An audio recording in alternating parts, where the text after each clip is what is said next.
Богородице Дева, радуйся, благодатная Мария, Господь с тобою, благословенна ты в женах, и благословен плод чрева твоего, яко спаса родила еси душ наших.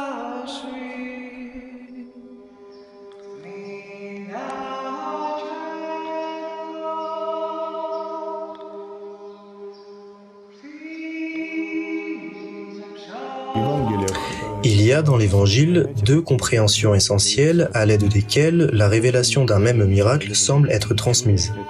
Ce sont les évangiles de Matthieu, de Marc et de Luc et l'évangile de Jean écrit plus tard que tous les autres où on trouve un autre terme qui se traduit par signe.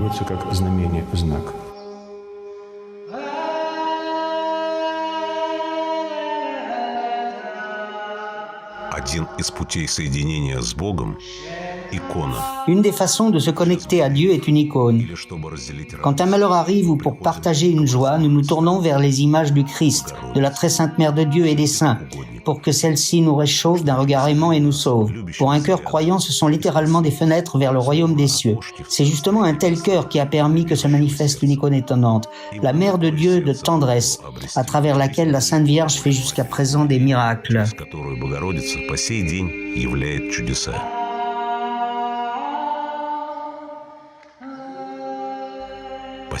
Automne 1998, village de Lokot, région de Briansk. Comme à l'habitude, les époux Viktor Remizov et Natalia Murashkina allèrent au supermarché local pour faire leurs courses. Le regard de la femme fut capté par deux calendriers muraux représentant la bienheureuse Vierge Marie. Obsolètes et inutiles, ils traînaient négligemment parmi les marchandises.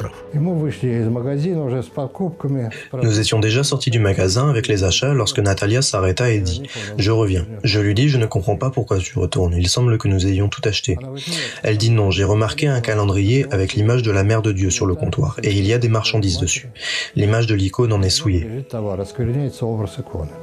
La vendeuse avait déjà l'intention de le jeter car il n'était d'aucune utilité pour personne.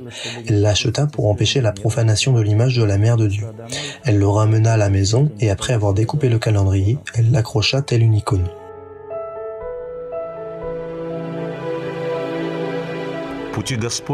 Les voies du Seigneur sont impénétrables.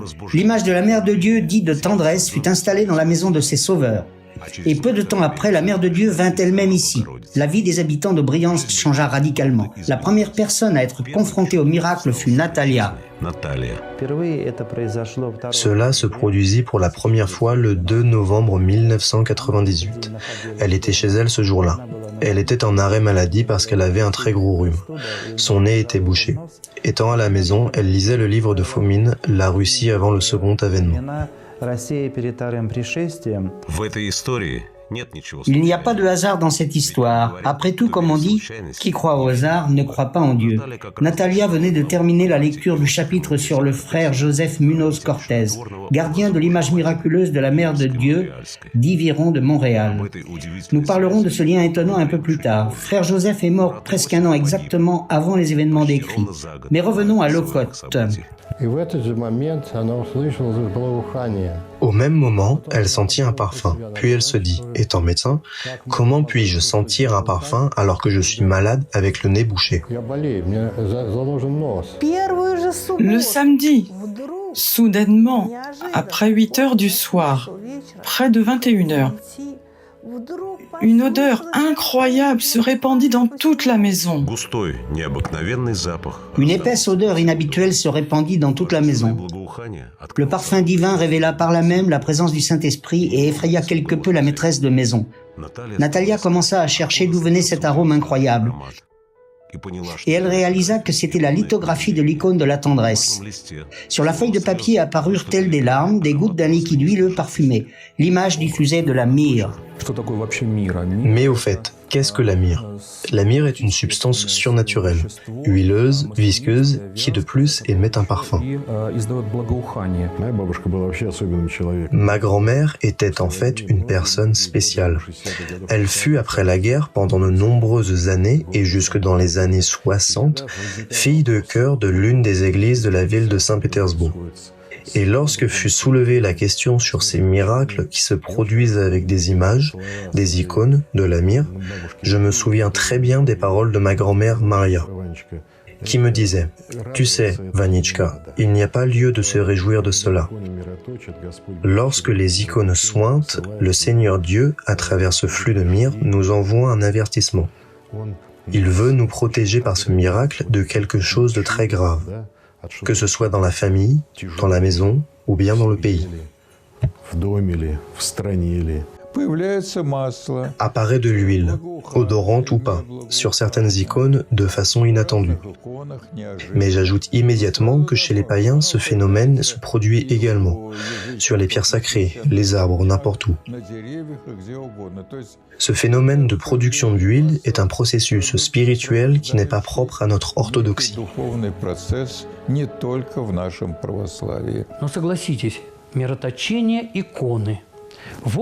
Mais reconnaissez, à propos des icônes myroblites, devant une magnifique représentation, sur une très vieille planche de bois, brusquement se mettent à perler des gouttes qui embaument, puis en viennent à nouveau d'autres.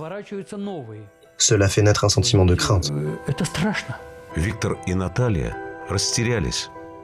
Victor et Natalia étaient confus. Il se passait à la maison quelque chose d'incompréhensible et même de surnaturel. Le couple informa le prêtre local, le père doyen Vyacheslav, de ce qui était arrivé. Il vint avec un cœur. Nous mîmes un drap propre sur une petite table et posâmes le calendrier dessus. La chorale chanta un acatiste, puis nous vîmes alors une éruption sur ses mains, et l'on sentit l'odeur de parfum non seulement dans la maison, mais même à l'extérieur de celle-ci. Отец Вячеслав Le père Vyacheslav fut émerveillé. Il n'avait auparavant jamais rien vu de tel. Afin d'aider Natalia et Victor, il leur conseilla de se tourner vers l'higoumène de l'ermitage de Plashchanskaya, maintenant évêque de Velikoluski, Sergueï. Сергию.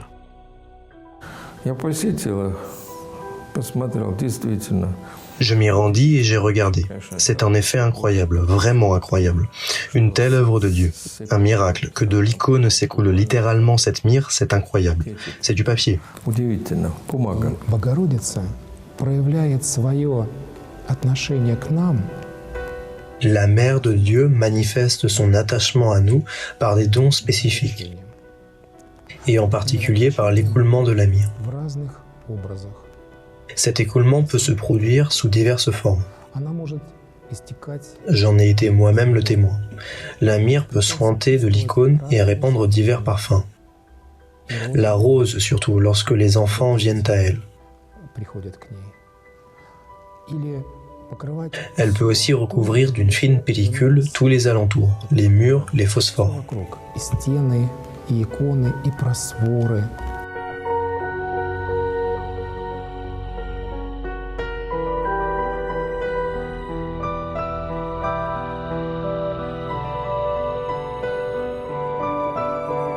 В одних случаях это может быть одна, две, несколько капель. В некоторых случаях Dans certains cas, cela peut être une, deux, quelques gouttes. Parfois, c'est un parfum sans l'apparition de gouttes d'huile. Si on parle d'écoulement, et c'est d'un tel phénomène dont il s'agit, beaucoup de personnes l'ont rencontré. Lorsque d'une icône, quel que soit le matériau à partir duquel elle a été faite, une icône en bois, une icône très ancienne, une icône en métal, il peut même s'agir d'un phénomène se manifestant sur du verre. Soudain apparaissent des gouttes huileuses, souvent parfumées. часто ароматные капли. Может быть разная вязка. Il peut y avoir différentes viscosités, couleurs, odeurs, mais de toute façon, il s'agit de myrrhe. Это мира. И есть случаи, это все зафиксировано документами, очевидцами. Il y a des cas, tout ceci est attesté par des documents, des témoignages où les quantités de myrrhe coulent en telle importance qu'il n'est absolument pas possible de l'expliquer. Когда это явление вообще объяснить невозможно. Les rumeurs sur le miracle se répandirent rapidement dans tout le village et très vite se propagèrent au-delà des frontières. Les pèlerins affluèrent dans la maison de Natalia Murashkina. Leur vie changea radicalement. La nouvelle parvint jusqu'à l'évêque local, Monseigneur Melissedic, qui par le passé était à la tête du diocèse de Briansk et créa une commission et vint à Lokot. Il faut dire que Monseigneur ne sentait absolument pas les odeurs. Comme il plaisantait lui-même, toute sa vie, il célébrait des offices auprès de tant de défunts qui sentaient déjà mauvais, que ceux-ci l'ont privé de la capacité de percevoir les odeurs. Mais, Dieu merci, il avait une excellente vue, et quand il vit cette abondance de myrrhe couler, il fut stupéfait. Et quand il prit dans ses mains cette simple icône toute sèche, l'eut regardée, de la myrrhe s'est mise à couler le long de ses mains. Des larmes apparurent dans ses yeux, et il dit « Je suis allé au mont Athos, je suis allé en Terre Sainte, dans de nombreux lieux saints, mais je n'ai jamais vu tel miracle ici. » Peu plus tard, à Lokot parvint une lettre officielle de son éminence l'archevêque Melissedic. Je vous informe de la résolution du très révérend Melchisedec, selon laquelle le Seigneur a visité votre famille au travers d'un miracle. Autrement dit, le premier qui indiqua qu'il s'agissait d'un miracle fut l'archevêque Melchisedec. Le secrétaire de la commission pour la description des miracles orthodoxes se produisant dans l'Église orthodoxe russe s'intéressa aux documents sur l'apparition miraculeuse de l'icône dans le village de Lokot et nous demanda d'organiser la venue de cette commission ici à Lokot.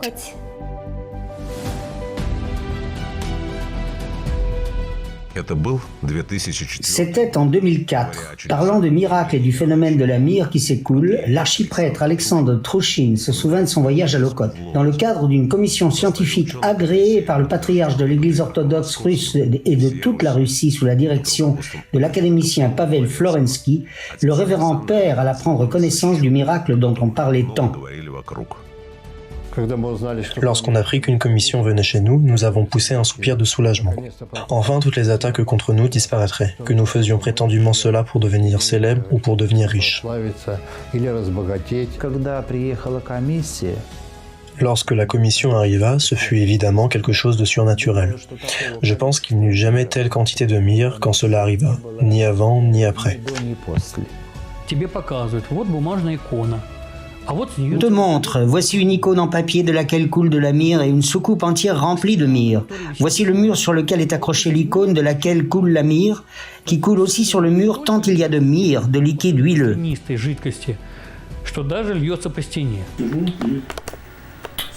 C'est avec stupéfaction que je ramasse dans le flacon de la myrrhe, qui s'est amassée dans la soucoupe sous l'icône.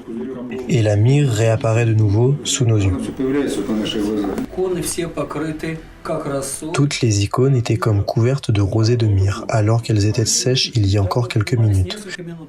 Nous les avons ramenées aujourd'hui de l'église de Saint-Nicolas du village Yamsevo pour cette occasion spéciale. Toutes les icônes de la maison suintaient. Sous certaines, il a même fallu mettre des petites soucoupes. La myrrhe parfumée les remplissait entièrement. L'huile était collectée dans des flacons et il fallait sans cesse aller en chercher de nouveaux. Les icônes réagissaient comme si elles étaient vivantes et défendaient la bonne réputation des propriétaires de la maison. C'est d'ailleurs très intéressant. Je me suis même souvenu de son nom de famille, Fessiuk. Il courait avec ses petites soucoupes et tout cela conformément aux règles comme Moskovski le lui avait enseigné et disait « Moi, Fessiuk, je témoigne, regardez, il n'y en avait pas à l'instant et en voici. » Tout fut immédiatement collecté avec des pipettes en téflon puis remis en place. Et ce Fessiuk lorgnait déjà. Cette myrrhe débordait à nouveau, tout simplement. Il courait de nouveau. « Je suis Fessiuk, je témoigne à nouveau. » Je suis Fessiuk Nikolai Mikhailovitch et je témoigne qu'il y a voilà 2-3 minutes, je suis entré dans cette pièce après qu'on ait asséché la soucoupe. Je surveillais en quelque sorte. Je suis entré une fois, rien. Une deuxième fois, rien. Il y a 2-3 minutes, il n'y avait rien. Et puis je suis entré et la soucoupe fut pleine de myrrhe.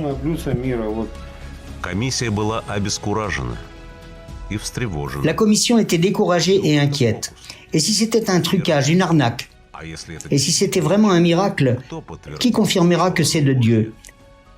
Même l'apôtre Paul, dans son épître aux Romains, a déclaré « Là où le péché se multiplie, la grâce abonde ». Там преизобилует благодать. Потому что всякое бывает. Parce que tout peut arriver. Et si nous croyons aux miracles venant d'une source positive, il nous faut admettre également d'autres forces. Nous ne voulons pas être associés à celles-ci. Не хотим. Я положил одну небольшую икону Je mis une petite icône, celle de Saint Nicolas, и et submergé de sentiments, je mis aussi ma calotte. и про себя не озвучил. Et intérieurement, sans l'exprimer à haute voix, pour que cela ne soit pas entendu des personnes autour qui écoutaient, je dis « Seigneur, si ce phénomène est de toi, alors comme indiqué dans l'Ancien Testament, que ma calotte et cette icône à côté ne se recouvrent pas de Моя myrrhe. скуфейка и вот эта икона рядом не покроются миром. Начался молебен. Мы молились. Le service de prière, le molben, commença. On priait. La prière terminée, les icônes se sont couvertes de myrrhe. Il y avait aussi là Yuri Zarov, notre bonne connaissance de Briansk, avec sa femme, qui dit « Mais quel dommage, l'icône de quelqu'un ne s'est pas couverte de myrrhe. Первая иконка не покрылась миром. » Natalia fut particulièrement inquiète et dit « Eh bien, comment est-ce possible? Toutes les icônes se sont mises à se pointer, mais pas celle-ci. » On voit que toutes les images ici sont couvertes de gouttes de myrrhe, soit sous forme de rosée, soit de dessins de cristaux et d'autres différentes formes, ondulées par exemple, et une parmi toutes était sèche. Один среди всех остальных лежит сухой. Я взял скуфью, я взял икону Николая Чудотворца, они были сухими. Je pris la calotte, je pris l'icône de Saint-Nicolas. Elles étaient sèches. Quand cela eut lieu, j'ai réalisé alors que ce n'était pas fantaisiste. Десятка икон рядом с тобой, все Toutes les dizaines d'icônes devant nous sont couvertes d'une rosée huileuse.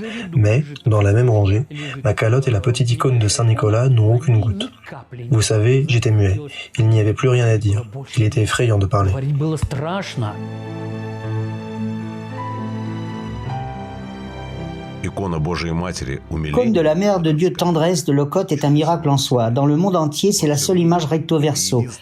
Voici cette photographie sur une simple feuille de papier d'un calendrier où un autre visage de la Vierge Marie s'est imprimé, non fait de main d'homme. Lorsqu'on amena l'icône à Sofrino pour confectionner une risa pour la Reine du Ciel, ils eurent littéralement le souffle coupé. Dans le sein de la Sainte Vierge, ils y découvrirent l'image éternelle du Sauveur. предвечный образ Спасителя. Natalia Nikolaïevska, dis-je. Il semble que le Sauveur se soit manifesté aussi. Je dis, il faut absolument mettre des pierres rouges. Elle ne m'a d'abord pas cru et dit, pourquoi? Ne faut-il pas des bleus puisqu'il s'agit de la Mère de Dieu? Je dis non, il y a le Sauveur, mettons des pierres rouges. Ризу решили ставить на нерукотворный Décida de mettre la risa sur l'image miraculeuse. Il restait peu de temps. L'icône était censée se rendre dans quelques jours à Diveevo pour la fête du Saint Séraphine de Sarov. D'ailleurs, l'image de la Vierge tendresse était sa cellule, son icône préférée. La risa fut mise du jour au lendemain. La Mère de Dieu l'a immédiatement inondée de myrrhe. Et là fut révélée une autre particularité de cette étonnante image. особенность удивительного образа. Quand ils commencèrent à fabriquer et à appliquer la risa autour de l'image miraculeuse, aussitôt Sergueï Yurievitch m'appelle et me dit « Mikhail, sais-tu ce qu'il s'est passé ?» Je dis « Quoi ?» « Nous avons affaire à un pied, le petit pied de la Mère de Dieu. » Et de plus, s'il est à la lumière, il s'avère alors être double. D'un côté le pied droit, de l'autre le pied gauche. C'est aussi une particularité de cette icône. Elle a deux pieds.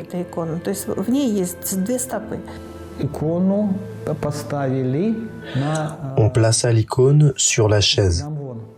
À Diveevo, l'évêque ordonna de placer l'icône sur l'ambon. Elle resta là pendant toute la fête, durant toute la liturgie. C'était juste un miracle. Ne connaissant pas l'icône, d'où elle venait, ce qu'elle était, un tel miracle eut lieu. Et elle précédait les reliques de Saint Séraphime de Sarov. Citation. Là où la Mère de Dieu passera avec ses saints pieds, se fera là la frontière que l'Antichrist ne franchira pas. Своими стопочками локотская икона умиления прошла немало. Avec ses petits pieds, l'icône de Locotte de la tendresse ne s'est pas mal déplacée. Les processions religieuses accompagnent jusqu'à présent l'image de la Vierge qui témoigne de sa grande grâce. Avec la bénédiction de leur sainteté, les patriarches de Moscou et de toute la Russie, Kirill et Alexis II, ainsi que des primats des églises orthodoxes ukrainiennes, biélorusses et moldaves, l'icône de la Mère de Dieu voyagea dans de nombreux pays et de nombreuses villes. Et à chaque fois, pendant les processions de prière, elle faisait des miracles. Во время молитвенного шествия матушка являла чудеса. Локтевскую назовем ее так. À chaque fois que nous venions, il y avait une grâce spéciale. L'icône de Lokot, appelons-la ainsi, l'icône de la Sainte Mère de Dieu, accompagne les processions. C'est un phénomène très étonnant qui témoigne d'une grande grâce de cette icône. Очень высокой благодати.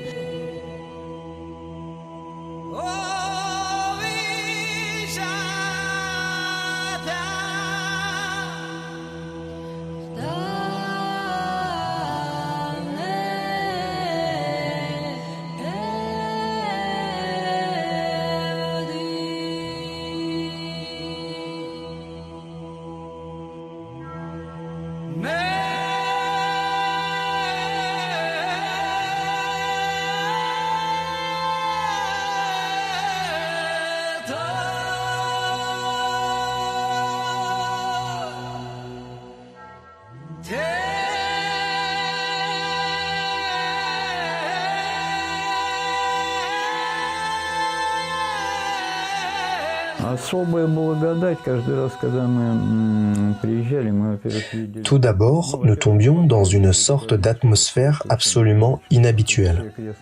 Toutes les processions religieuses se distinguant en quelque sorte les unes des autres. Faire une comparaison ici avec d'autres sensations en d'autres endroits est impossible. Je pense que tout cela est dû à l'icône de la Mère de Dieu de Lokot et à sa grâce particulière. De plus, il suffit de regarder les gens, voir comme ils la vénèrent. Pour être honnête, où que ce soit, nous avons rarement vu une telle vénération.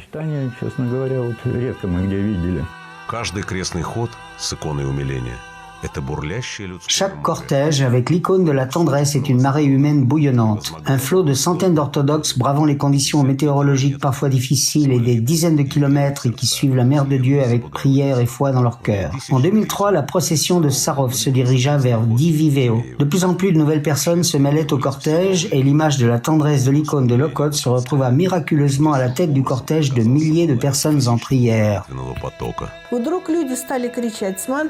Soudain, les gens commencèrent à crier « Regardez, regardez, il y a un miracle, il y a un miracle, il y a un miracle, l'icône, un miracle !» Je me demandais quel miracle, tout le monde regardait et voyait, mais moi pas. J'attrapais alors comme ça une femme et je demandais quel miracle. Elle dit « Regardez l'icône qui avance devant les reliques !» Et quand ils commencèrent à tourner, j'ai pu alors suivre ça. En effet, à ma grande surprise, je vis que parmi les bannières et autres icônes, on portait uniquement l'icône de tendresse de la Mère de Dieu. Pas celle de Diveivo, mais celle précisément du village de Lokot. Pour moi, c'était juste incroyable.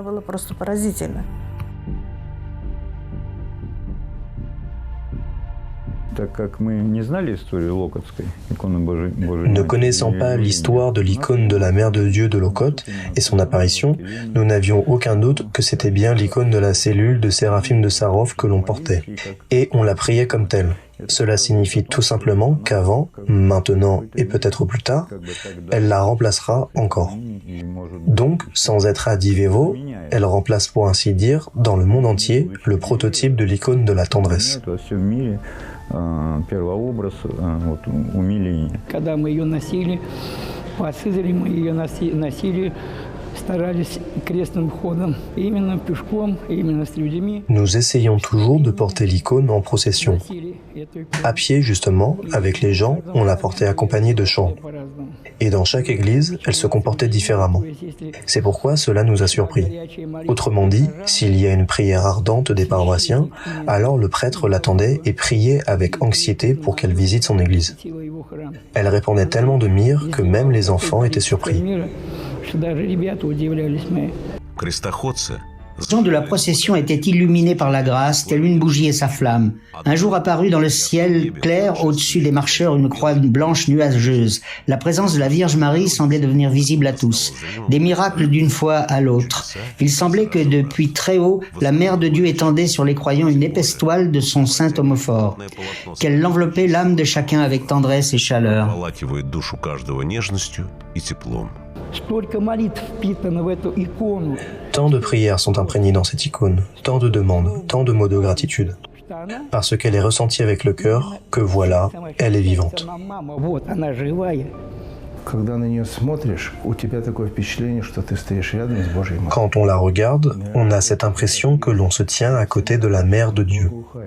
Et c'est probablement le cas. Elle sointe plein de myrrhe. Elle diffuse un parfum. Il n'y a même pas de mots pour décrire ce qui nous arrive. Что происходит? C'est une icône qui parle. Elle est tout à toi.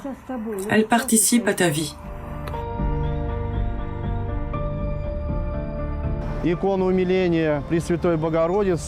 L'icône de la tendresse de la très sainte Mère de Dieu rassemble toujours beaucoup de monde autour d'elle. Elle attire les gens, et je fus témoin que de nombreuses personnes, qui ne communiquaient pas entre elles depuis déjà plusieurs années, se sont soudain trouvées auprès de cette icône, sont venues pour s'incliner devant elle, prier, et se sont retrouvées. Et leur relation interrompue jusqu'alors reprit.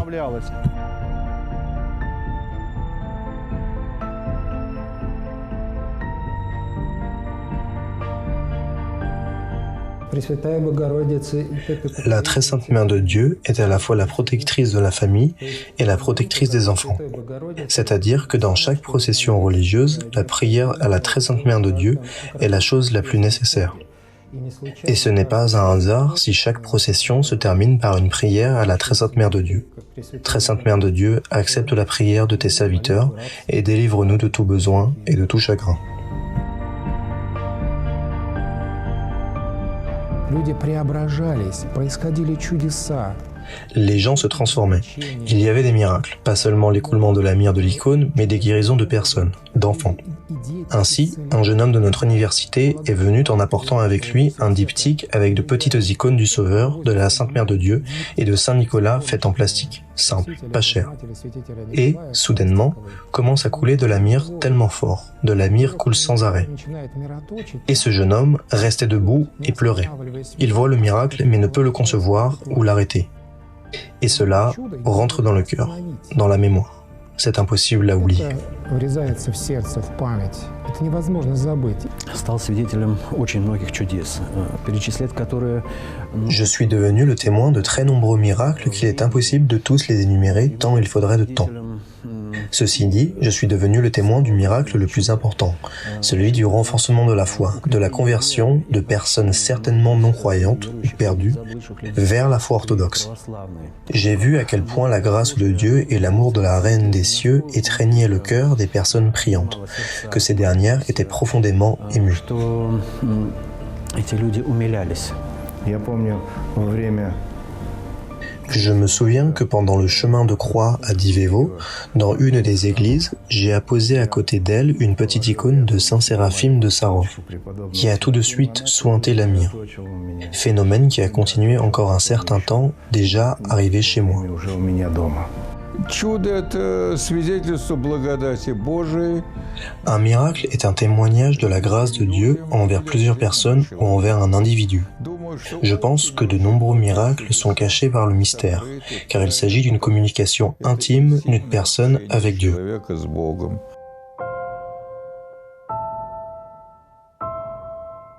Господь говорит Seigneur человеку. parle à l'homme par un murmure d'amour. Un cœur croyant le ressent toujours. Il comprend que chaque événement, joyeux ou triste, est la providence de Dieu.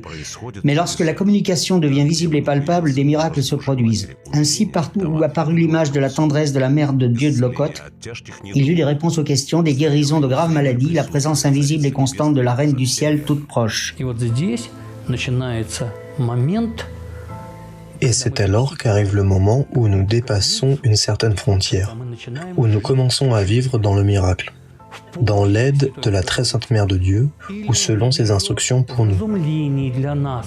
Я так думаю, что Господь просто дает нам, простым людям, Je pense que le Seigneur nous donne à nous, les gens simples, qui sommes la plupart du temps loin de la foi, juste un petit signal. Et vous, réfléchissez un peu. Réfléchissez. Est-ce que vous vivez selon le bien? Êtes-vous avec le Christ? Ou ce sont juste des paroles, sans les œuvres? Les miracles sont innombrables, et chaque miracle signifie d'importants événements. важных событиях. Освящали куличи. И вот был такой интересный случай, что... Lorsque le Christ ressuscita, lorsque ce fut la joie pascale, soudain, nous vîmes que la myrrhe venait de se répandre sur les koulichis, mais ne les avait pas recouverts de rosée. Elle avait seulement coulé en forme de petite croix. De plus, ces croix étaient orientées exactement dans le même sens. Aussitôt vint parmi la plupart des gens la pensée qu'il fallait que les croix soient bien mises dès le départ. En somme, qu'une attitude négligente n'était pas permise. Ce fut là en fait, pour nous, comme un doux avertissement paternel.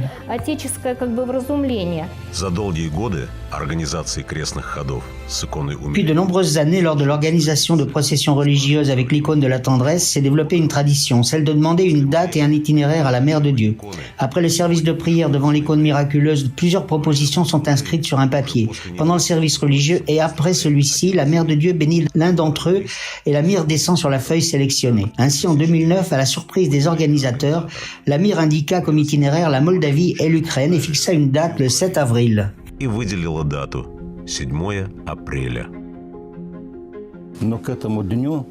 Mais à cette date, une très grande manifestation anti-gouvernementale se préparait à Chisinau.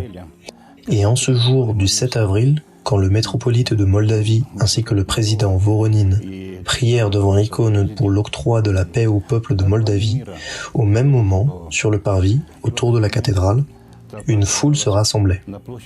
La foule avait évidemment un comportement inapproprié. Многотысячная акция протеста. Une action de protestation de plusieurs milliers de personnes, un rassemblement contre les résultats des élections législatives, s'était en fait transformé en prise d'assaut du bâtiment du Parlement et de la résidence présidentielle. Les émeutes de masse de Chisinau furent diffusées par les chaînes de télévision de plusieurs pays. On attendait également les rapports sur les victimes. Il n'y en eut pas cette fois-là. Malgré les terribles événements, le cortège avec l'icône de la tendresse entra dans la capitale de Moldavie. La plupart des citoyens de Moldavie pensent que grâce à l'arrivée de Russie, de l'icône miraculeuse de la tendresse, la Mère de Dieu ne permit aucune victime. Il y eut des blessés, mais pas de victimes. Parmi une telle foule, dans une telle bagarre, ce fut uniquement grâce à la Mère de Dieu. En octobre, à la demande des croyants, l'icône de la tendresse vint de nouveau à Chisinau. Le 14 octobre, elle fut emmenée à la cathédrale. Ce 14 octobre, il y eut alors dans la capitale de la Moldavie un des plus grands attentats terroristes. Et une fois encore, la Mère de Dieu protégea le peuple moldave. À l'occasion du jour de la ville se préparait un grand concert sur la place centrale. Afin qu'il n'y eût pas de profanation, le métropolite Vladimir dit d'emmener l'icône dans une autre église, à la périphérie de Chisinau, avant le début du concert. Mais nous ne pouvions pas sortir l'icône car l'église était pleine. Et il y avait encore une file d'attente. La décision fut alors prise de faire rentrer dans l'église toutes les personnes voulant s'incliner devant l'icône. Dès qu'ils furent entrés, on ferma les portes. Il ne passa pas 5 à 7 minutes qu'une grenade fut lancée sur la place, dans la foule.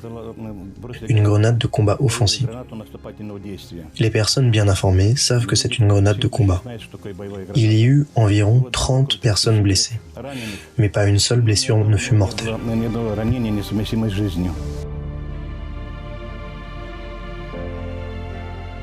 Необычный путь прошла Богородица в Абхазии. 24 августа.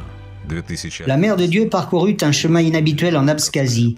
Le 24 août 2011, l'image de la tendresse de Lokot est arrivée à la cathédrale de Soukoumi à l'invitation du prêtre Vissarion, chef de l'église orthodoxe abkhaze. On construisit alors une nouvelle église en haut des montagnes, littéralement entre le ciel et la terre, dans le village de Pshu, en l'honneur de la décapitation de Jean-Baptiste. Coïncidence ou non, mais dès que la Mère de Dieu arriva sur la terre abkhaze, des miracles commencèrent à se produire dans la cathédrale en construction. В возводимом соборе стали происходить чудеса. Приехали наши друзья Nos amis arrivèrent, je marchais près de l'église et montrais ce que nous devions faire ensuite sur le dôme et sur le toit. À cet instant, on entendit un chant. Ce chant était très beau. Je ne me souviens plus exactement ce dont il s'agissait, mais j'ai été très frappée de ne pas être du tout surprise. Et j'ai simplement commencé aussi à chanter. Boris marchait avec moi et dit « Mais qui chante si bien dans votre église ?» Je lui dis « Personne ». Il ne le crut pas et alla à l'église. Il n'y avait personne à l'intérieur. В храме действительно было пусто, но пение не причудилось. L'église était en effet vide. Mais le chant n'était pas une invention, tout le monde l'avait clairement entendu. L'équipe d'Ouzbeks qui travaillait à la construction de l'église eut même peur. Il n'y avait personne, mais ça chantait. Natalia, dont la mission spirituelle était la construction d'un nouveau palais spirituel, se rendit à Soukoumi pour demander conseil. Quand nous descendîmes sur Soukoumi, il y avait là une certaine mère Olga, la moniale du grand Abbi Vitalia, qui nous nourrissait aussi spirituellement. Ses prières étaient très puissantes. Je suis allée vers elle et lui dis « Ma mère, voilà ». Et elle dit « Qu'y a-t-il ? On a chanté dans l'église, mon enfant, n'est-ce pas? Mais ce sont des anges. Les anges ont chanté dans votre église. Quand je suis arrivée à la cathédrale, il y avait l'icône de la Mère de Dieu de tendresse, la Reine du ciel. Eh bien voilà, la religieuse l'avait bien dit. Les anges annoncèrent l'arrivée de la Reine du ciel en Abkhazie. Après avoir observé un tel miracle, Natalia demanda avec insistance à ceux qui accompagnaient l'image bénie que la Mère de Dieu vienne aussi dans leur église. Ils furent d'accord.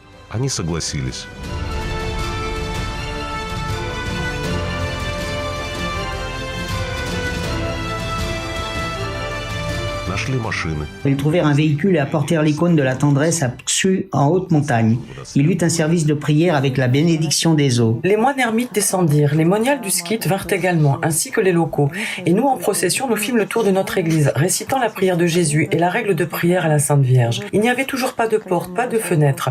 Il n'y avait rien, seulement les murs et le toit que nous avions fait, le Saint-Tambour et le haut des coupoles que nous avions élevés. Et voici que lorsque nous fîmes le tour de l'église, la Mère de Dieu, la Reine du ciel, commença à suinter. Tant de myrrhe, depuis le front, partout sur l'icône, exactement du côté où elle-même s'était manifestée. Tout le monde vit cela. Nous avions aussi bien sûr marché autour du ski et plus loin, tout autour du village. Vous savez, dans notre confession de foi, Libéry est le premier endroit de la Reine du ciel. Et nous sommes si reconnaissants au Seigneur, si reconnaissants à la Mère de Dieu, qu'elle soit venue à nous, qu'elle ait fixé son endroit. Parce que, voyez-vous, d'un côté est apparu un pied et de l'autre côté un autre pied.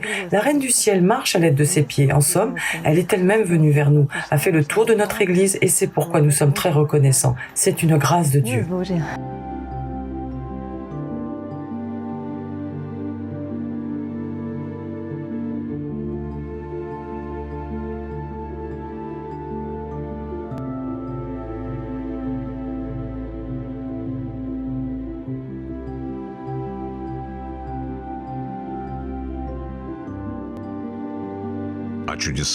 Presque tous les participants aux processions religieuses racontent les miracles qui accompagnent l'image de la tendresse de Lokot. Généralement, tous ceux qui participent au chemin de croix, soit ce sont des malades, soit quelque chose ne va pas dans la famille, ou bien au travail. Les gens font la procession, puis voilà, ils se marient, ils ont des enfants, ils trouvent du travail, tout arrive.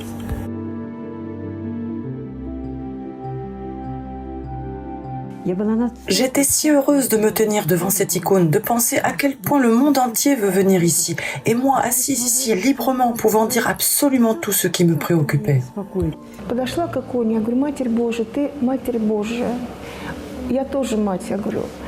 Je me suis approchée de l'icône et je dis « Mère de Dieu, tu es la Mère de Dieu. Je suis, moi aussi maman, s'il te plaît, aide mon fils à trouver un travail décent. » À genoux, nous avons prié et nous sommes venus le lendemain.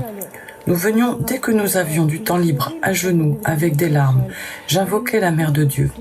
Eh bien, voyez-vous, environ peut-être 3 semaines après, une personne m'appela et me dit que ton fils vienne pour un entretien.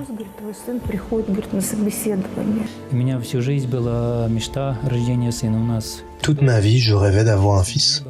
Nous avions à cette époque 3 filles, mais nous n'avions pas encore de fils. Nous avons beaucoup prié avec ma femme, prié en larmes devant cette icône. Et peu de temps après, notre fils est né.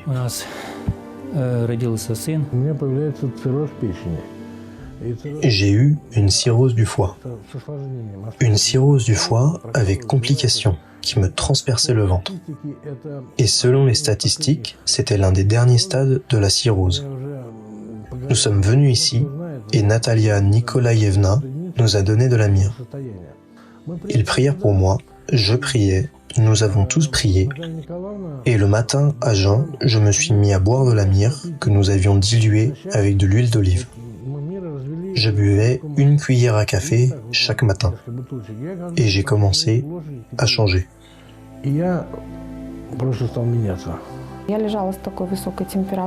J'étais allongée avec une température très élevée. J'avais alors 42 degrés. Et j'écrivis un message à Yuri Ivanovitch que voilà. Alité, je suis très mal en point. À l'Annonciation, je priais la Mère de Dieu de tendresse que j'avais achetée, celle qui a au verso l'image non faite de main d'homme. Et j'ai bien entendu demandé à Yuri Ivanovitch que la Reine des cieux me vienne en aide. Le jour de l'Annonciation, ma température baissa et ne remonta plus. Maintenant, je me sens beaucoup mieux.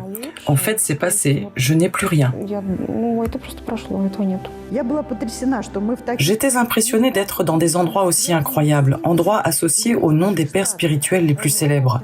Lev d'Optino, Macaire d'Optino, à qui Elisabetta Fedorovna, Sainte Élisabeth de Russie, la belle-sœur du tsar Nicolas II, s'adressait elle-même, allait vers eux pour des conseils spirituels, se rendait à l'ermitage d'Optino. Et le fait qu'ils aient grandi spirituellement dans ce désert, qu'ils soient les héritiers des richesses spirituelles du saint Stares Paisius Velichowski, fait que Plachanskaya soit un ermitage spirituel si incroyable. Nous participâmes bien sûr avec beaucoup d'appréhension à l'organisation de la procession. Et quand tout le monde fut prêt, tout à coup on amena l'icône de Lokot. Alors Masha et tous nos collègues, nous fûmes tous hébétés. Tout le monde tomba à genoux devant elle car cela était une grâce de Dieu.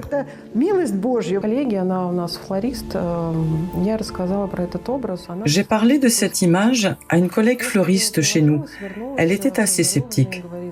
Elle partit s'incliner devant elle et revint en pleurs en disant « Léna, c'est quelque chose ». Mais ce jour-là, elle partit, oubliant d'acheter quelque chose, même une petite icône.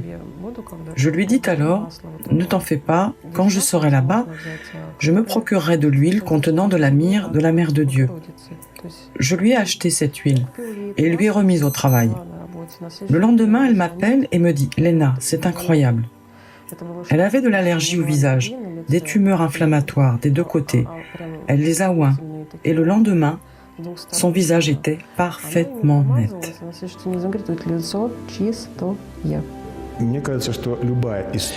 me semble que chaque histoire d'une icône miraculeuse commence justement à partir de cet instant, quand notamment, à travers elle, soit la Vierge, soit le Seigneur manifeste sa puissance sous une forme ou une autre. Le Seigneur nous envoie de tels miracles à la fois comme avertissement, comme enseignement moral et probablement aussi comme protection. C'est justement la raison pour laquelle un miracle est toujours exclusivement entre les mains de Dieu, mais pas de l'homme.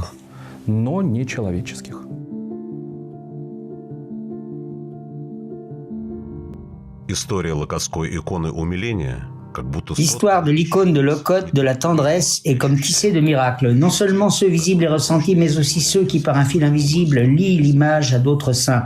Au début du récit, nous racontions que l'icône de Lokot commença à se mainter pour la première fois au domicile de Remizov et Murakishna, lorsque Natalia était en train de lire un chapitre sur Joseph Munoz Cortez, gardien de l'icône miraculeuse de la Mère de Dieu de Montréal. Il fut brutalement assassiné en 1997, un an avant l'apparition de l'icône de la tendresse, tandis que celle de Montréal disparut sans laisser de traces.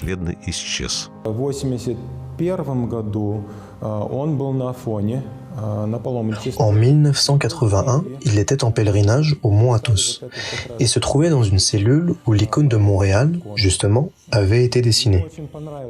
L'icône lui plut beaucoup. Il voulut l'acheter à la fraternité, mais les frères refusèrent.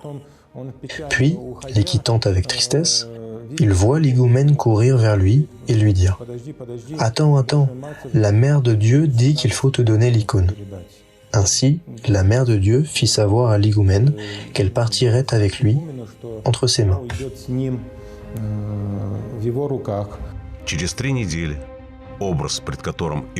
3 semaines plus tard, l'image devant laquelle Joseph lisait quotidiennement des acatistes s'est mise à couler de la myrrhe. La nouvelle du miracle se répandit rapidement parmi les croyants et Joseph Munoz commença à voyager avec l'icône dans des églises et des paroisses de l'église russe hors frontières au Canada et dans d'autres pays.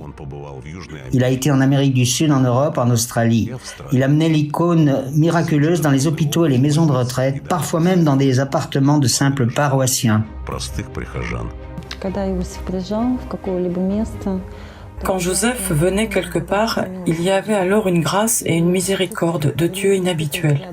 Ces sentiments que les gens ressentaient auprès de l'icône d'Iviron, beaucoup en fait ne les ont plus jamais revécus et plus nulle part ailleurs. C'est-à-dire que la plus grande qualité de cette icône était probablement qu'elle transformait les âmes humaines. Tout le monde le remarquait. Et cet état d'âme, cette repentance qui se manifestait à côté de cette icône, était quelque chose de particulier. Il était à nos baptêmes. Il a baptisé 2 de nos fils. Il était le parrain. En septembre 97, il était en visite chez nous. Il habitait chez nous. Nous avons baptisé notre plus jeune enfant et quand nous nous sommes dit au revoir, il m'a serré si fort dans ses bras en me disant « Tu es mon ami, je t'aime ». Il avait une telle capacité que chaque personne qui était en son contact pensait qu'il était son meilleur ami. Il avait un tel amour, une telle empathie, que tu pensais que tu étais unique.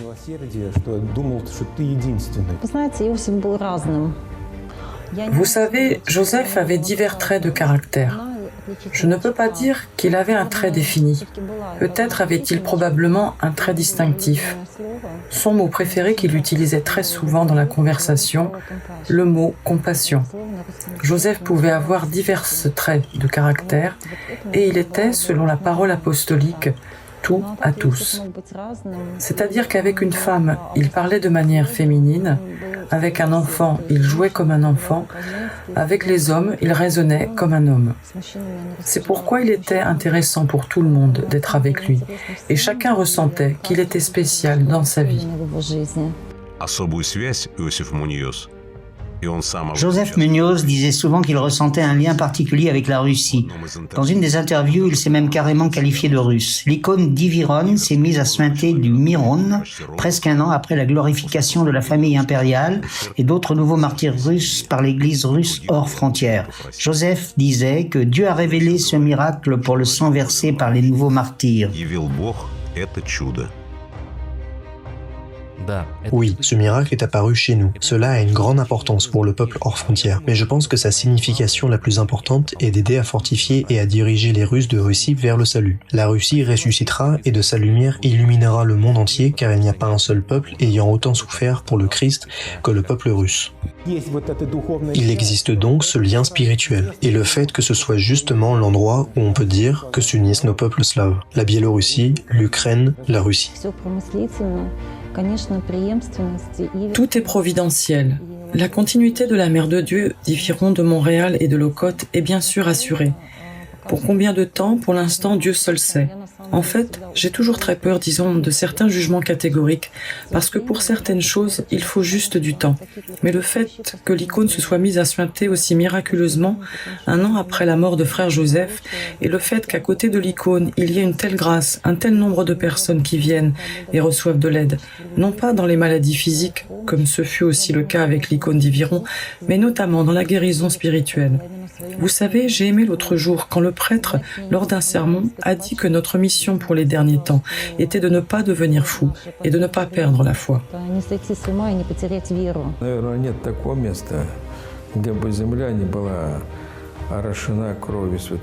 Il n'y a probablement nul autre endroit où la terre ne soit irriguée par le sang des saints martyrs. Non seulement des clercs, mais même des Russes ordinaires, de travailleurs, dont la seule faute était qu'ils croyaient en Dieu. C'est pour cela que notre Russie est comme un immense anti-mention sur le visage de toute la terre. On peut dire cela ainsi.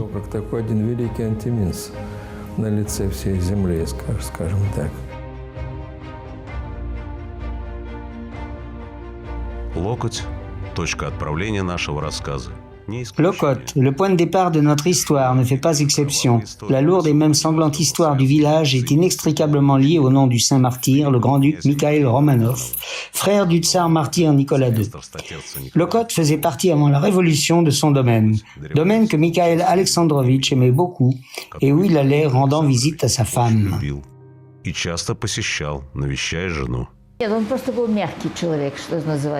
C'était tout simplement une personne douce, comme on dit. Ce n'était pas un grossier personnage. Il fit des erreurs. Il tomba amoureux de cette Natacha. Elle était gentille et très belle fille. Mais voyez-vous, il s'est ainsi, de fait, privé du trône.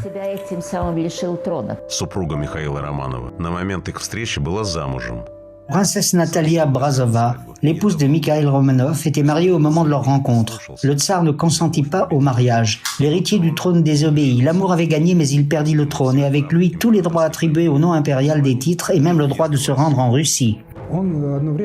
Il vécut un temps en Angleterre et lorsque commença la Première Guerre mondiale, il écrivit au tsar une pétition disant « Vous pouvez me priver de récompenses, d'argent, de quoi que ce soit, mais vous ne pouvez pas me priver du droit de verser mon sang pour ma patrie. » Et il retourna dans son pays natal et fut à la tête d'une division sauvage.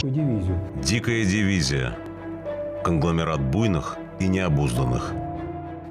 La division sauvage est un conglomérat d'exubérants et de débridés. 6 régiments de cavaliers montagnards du Caucase, tatars, ingouches, tchétchènes. Fringants et intrépides, ils n'étaient pas appelés au service de la Russie tsariste, car ils n'acceptaient pas la discipline et le pouvoir sur eux. Mais sous le commandement du grand-duc, la division sauvage devint l'unité de cavalerie la plus combative.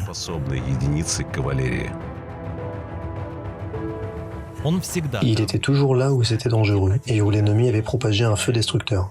Les régiments voyant le grand-duc en position avancée étaient prêts à le suivre jusqu'à la mort.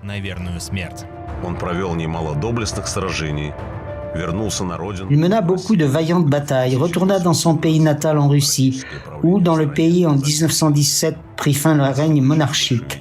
Les bolcheviks arrivèrent au pouvoir, le grand-duc fut exilé à Perm. Il eut la chance d'être libre, Mikhail Romanov aurait pu aller à l'étranger. Mais il ne voyait pas son destin sans la Russie. C'était sa croix et son chemin personnel vers le Golgotha.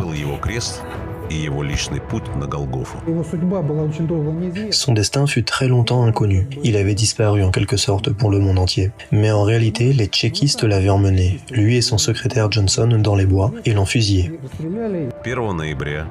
Le 1er novembre 1981, le concile épiscopal de l'Église orthodoxe russe hors frontières canonisa le grand-duc Mikhail Romanov en tant que nouveau martyr. Pour sa Russie, il ne souffre plus, mais il prie sans relâche.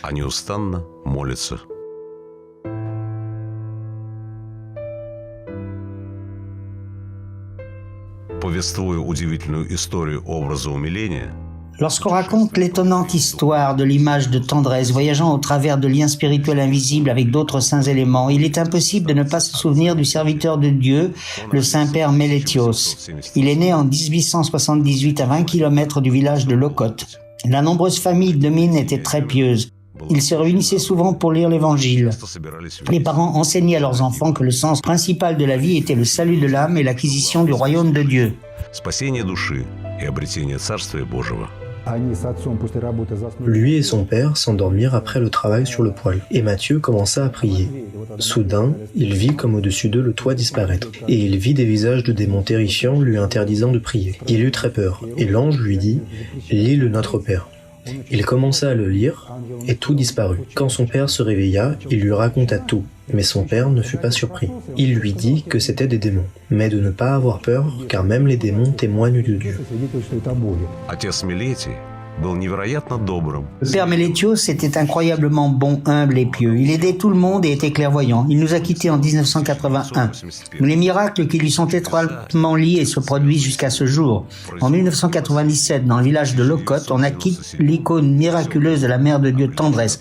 Le calendrier expiré avec l'image de la Vierge avait été acheté par Natalia Murashkina, la fille spirituelle de père Meletios. La très sainte Mère de Dieu, par sa grâce, et c'est intéressant, nous montre toujours le droit chemin. Elle nous indique toujours la voie à suivre qui puisse apporter le maximum de bénéfices pour le pays dans son ensemble ou pour l'âme de chacun. La Sainte Vierge a totalement changé notre vie, et ne l'a pas seulement changée, mais continue de la changer. Elle continue de nous aider. Si dans notre famille une affaire sérieuse se dessine, avant que nous n'arrivions ici et que nous ne prions, elle ne bouge pas. Nous aimons beaucoup la Mère de Dieu. Nous avons découvert ici ce qu'elle est vraiment.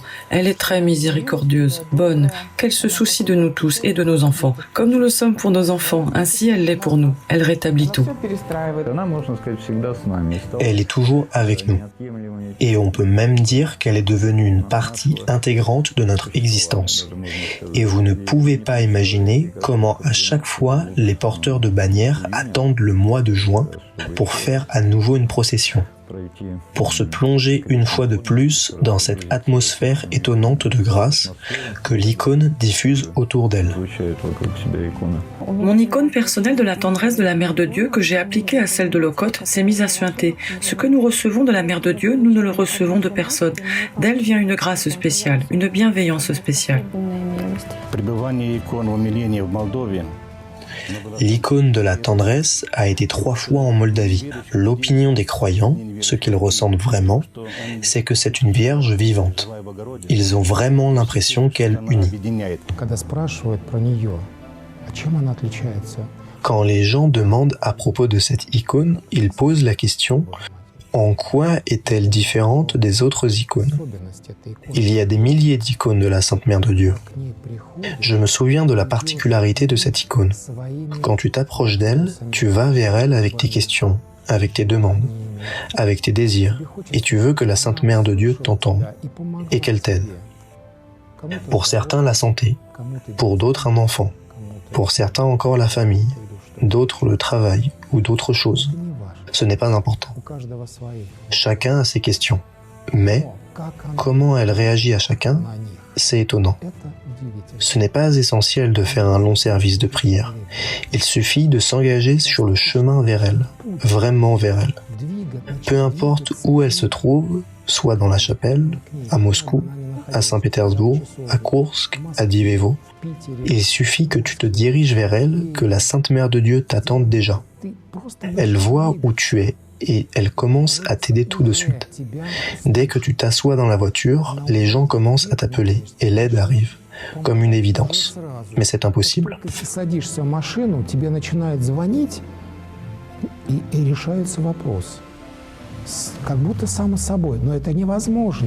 Весьма благодарны Господу и Матери Божией за это великое подкрепление.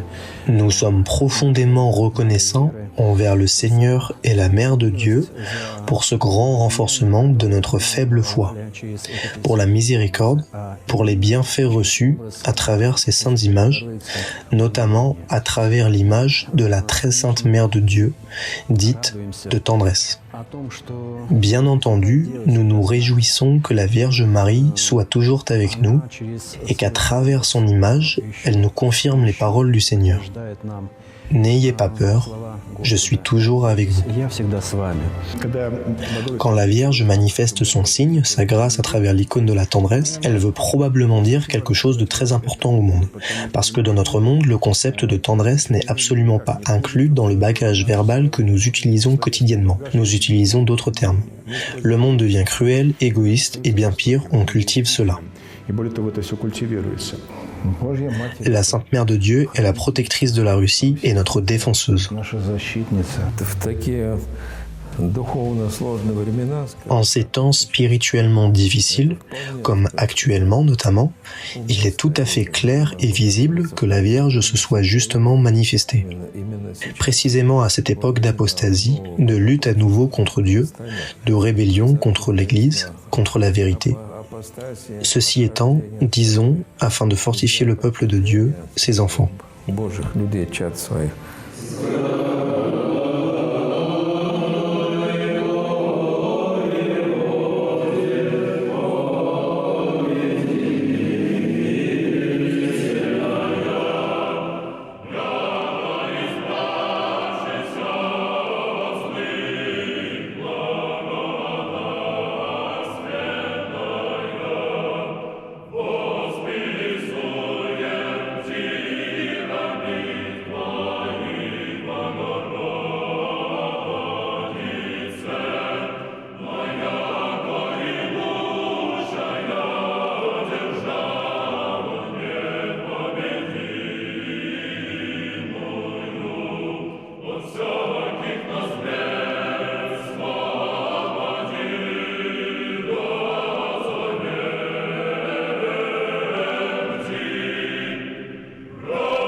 Ce film a été fait avec la bénédiction et la participation directe de l'éminent Benjamin Korolev, évêque de Zelenskorovsk et de Lovsk.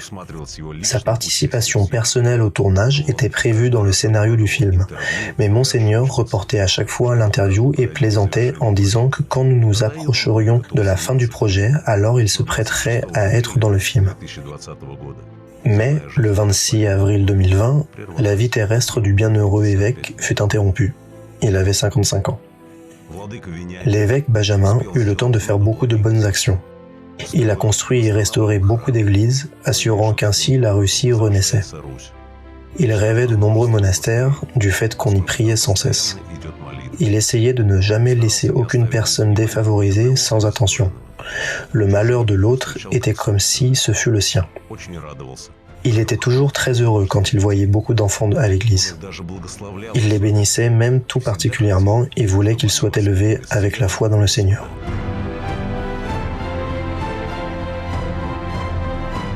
L'icône de la Mère de Dieu de la tendresse de Locotte était l'icône bien-aimée de Monseigneur. Il la traitait avec une révérence certaine et une crainte particulière. Tous les voyages de l'icône de Locotte, de la tendresse, avaient lieu en Russie et à l'étranger avec sa bénédiction archipastorale. Il fut pendant de nombreuses années l'un des principaux gardiens de l'image sointante de la myrrhe. Avec sa participation directe, il fut créé un conseil d'administration pour l'icône. Monseigneur disait toujours à son propos que cette image était vivante et que la Mère de Dieu l'accompagnait toujours de façon invisible. Il invitait tout le monde et chacun à prier devant l'icône miraculeuse, assurant que la Mère de Dieu entendrait cette prière sincère et y répondrait. Toute la vie terrestre de l'évêque fut liée à son ministère particulier envers la bienheureuse Vierge Marie et à sa bienveillance envers Monseigneur Benjamin lui-même, le novice de la Mère de Dieu. C'est ainsi que l'on peut décrire son ministère tout au long de sa vie terrestre.